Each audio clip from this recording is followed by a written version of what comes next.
quand tu écoutes Fleur de Lille, où la maman était en conversation avec lui et ensuite avec Coco Emilia. Mais tu es choqué. Pendant que la maman parle à Coco Emilia, lui, il envoie des messages à la maman pour lui dire non, il ne faut pas dire, calme-toi, on va se parler après. Et la maman lui dit automatiquement, dis-lui d'arrêter de m'amener des messages. Et Coco Emilia pète un câble automatiquement. Quand une jeune fille comme Coco Emilia, qui était une influenceuse mondialement connue, fait ce qu'on appelle une descente aux enfers. Vous savez ce qu'on appelle une descente aux enfers? C'est-à-dire une dépression. Une dépression qui peut t'amener au suicide. Qui va sur une antenne publique, plutôt privée, et qui pleure devant le monde entier. Et qui, par la grâce de Dieu, commence à se remettre. C'est-à-dire, elle vient à Abidjan, elle commence à faire des snaps et autres. Et curieusement, la personne qui a été à la base de sa descente aux enfers décide de revenir dans sa vie. Vous savez, quand quelqu'un a été une source de malheur pour toi ou a failli t'amener à la mort et que tu arrives à t'en sortir, dans le monde spirituel, on dit, quand cette personne revient, il vient achever la mission inaccomplie. Exactement. Merci. Et quand j'entends des personnes qui disent, mais non, mais Coco Emilia, pourquoi elle ne fait... Mais qui est Coco Emilia d'abord? Il faut qu'on se dise, Coco Emilia n'est pas une intellectuelle.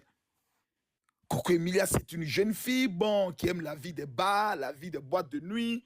Voilà, donc ce ne sont pas des femmes qui, d'abord, intellectuellement parlant, sont posées, calées dans la tête, qui peuvent avoir une réflexion posée sur l'attitude d'un homme. C'est des femmes qui sont instables, dues à la vie de la nuit, qui peut être souvent empreinte de drogue. Donc, de telles femmes doivent être aidées par leur famille. Parce que j'entends des personnes qui disent, mais Coco Emilia, elle a toutes les capacités. Non, je suis désolé. Il y a des femmes sur qui ces gens de choses ne peuvent pas tomber. Mais elles vont te recadrer automatiquement parce qu'elles ont les valeurs, je peux le dire, intellectuelles, psychologiques et autres pour te recadrer. Mais Coco, c'est une fille de joie, c'est une fille qui aime la vie et autres. Donc quand quelqu'un vient lui dire, écoute, surtout les gens qui ont le don de la manipulation, c'est un don. Il peut te prendre, toi, femme, et il te convainc que ta propre mère est une sorcière qui veut te détruire, mais tu abandonnes tout. Tu peux tuer pour la personne. Tu peux aller même te... Il y a des femmes qui sont avec des hommes, mais qui vont se prostituer avec d'autres hommes et qui viennent donner l'argent à cet homme qui dit « je t'aime ». Comment vous expliquez ça? Donc, on doit arriver à un moment donné pour dire combien de victimes il y a au total. J'aurais cru qu'il y a une autre. Et ce qui est bizarre, Il y a encore 4 victimes, encore et plusieurs. ce qui est bizarre, c'est que quand les victimes viennent parler, vous avez des femmes qui viennent dire « vive Coco Emilia, elles sont contre le mariage de Coco Emilia, mais vous avez un problème. On doit vous interner dans un hôpital pour vous délivrer, vous avez un problème. » Victimes pleurent tous les jours dans mon e-box à cause de Attendez, vous avez un problème. Vous avez un champion de la manipulation, du mensonge, qui prend des femmes, qui va dormir chez des amis. Pourtant, on dit qu'il est milliardaire. Et ça n'attire l'attention à personne pour dire, bon, écoutez, arrivé à un moment donné, les femmes, bon, dans cette situation, moi, je pense qu'après cette affaire, ce combat que vous êtes en train de mener, si une femme va enlever son caleçon encore, après toutes ces victimes, il ne faudrait plus qu'elle vienne se plaindre. Vraiment. C'est-à-dire après tout ce que... Et vous allez constater qu'il y a des femmes qui vont toujours tomber encore dans ce piège. Pourquoi? Parce qu'elles se disent, excusez-moi de la vulgarité que je vais dire, si je baise avec l'homme qui est le mari de Coco Emilia, c'est que je suis au niveau de Coco Emilia. Il y a des femmes comme ceci. Oui, c'est un gros problème de complexe. Il y a des femmes qui te draguent, non pas parce qu'elles aiment l'homme, mais parce qu'elles disent qu'en sortant avec lui, alors je suis au niveau de l'influenceuse Coco Emilia. Et c'est là qu'elles vont se perdre.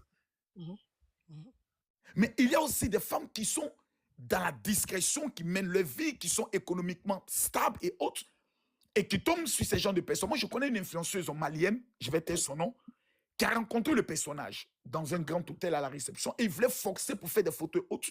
Et elle l'a envoyé balader radicalement, parce que si elle commettait cette erreur, son image allait être collée à un scandale.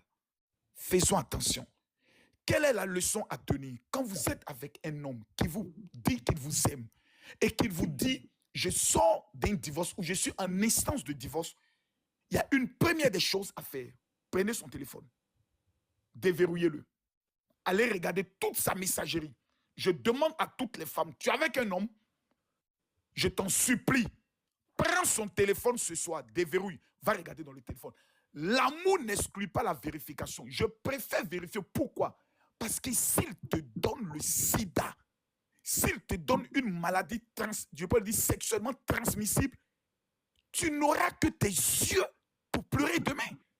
Donc, ce n'est pas une question de dire amour, amour. Toutes ces femmes qu'il a connues doivent aller faire dans un premier temps les tests de dépistage pour savoir véritablement si elles ne sont pas infectées.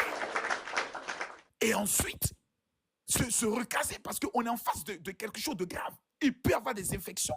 Pourquoi aujourd'hui on prône sur le domaine de la fidélité? Pour nous, les hommes qui avons connu toutes sortes de difficultés, d'infidélité, pourquoi nous on tape dessus aujourd'hui? Parce qu'il y a cette maladie qui détruit des vies. On a notre jeune sœur, une chanteuse qui fait souvent, Flora, je crois, qui fait souvent des vidéos et autres. Mais aujourd'hui, elle pleure pourquoi? À cause du VIH. Qui lui a donné? Un homme qui lui a menti. Et aujourd'hui, qui est en train de refaire sa vie avec une autre femme. Il faudrait que Coco Emilia, un matin, puisse se réveiller. Pour dire que dans la vie, il faudrait faire vraiment attention. Donc ça, c'était mon message, je voulais dire pour conclure et inviter toutes les femmes à faire très, très attention. Si vous êtes solidaires entre vous, les pervers narcissiques n'auront plus d'influence sur vous.